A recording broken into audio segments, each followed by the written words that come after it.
तुमच्या घरामध्ये सारखेच कोणी ना कोणीतरी आजारी पडत आहे का? तर मग करा हा उपाय. श्री स्वामी समर्थ. जय जय स्वामी समर्थ. अवधूत चिंतन श्री गुरुदेव दत्त. श्री स्वामी समर्थ. मी Poonam, back to my channel. चल तर बघूया, तुमच्या घरामध्ये सारखंच कोणी ना कोणीतरी आजारी पडते ना, तर चला करूया हा उपाय. एक मातीची पंती घ्यायची आणि त्याच्यामध्ये 5 कापूर आणि 7 लवंग घ्यायच्या आणि तो कापूर आणि 7 लवंग त्या पंतीमध्ये जाळायचे आहेत. आणि ते जाळल्यानंतर जो कोणी तुमच्या घरामध्ये आजारी व्यक्ती आहे त्याच्या अंगावरून तुम्ही 7 वेळा उतरून टाका. 7 वेळा उतरून घ्यायचा अंगावरून.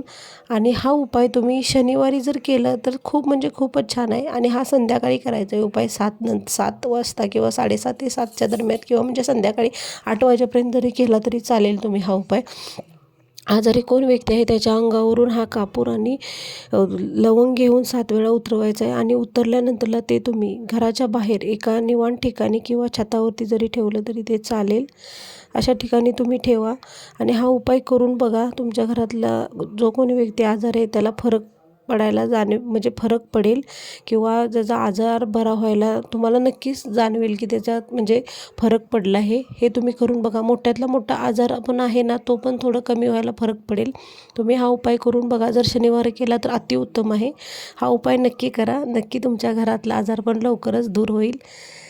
आणि जर व्हिडिओ आवडला, माहिती जर आवडली तर माझ्या चॅनेलला लाईक करा, शेअर करा, सबस्क्राईब करा. Thank you so much.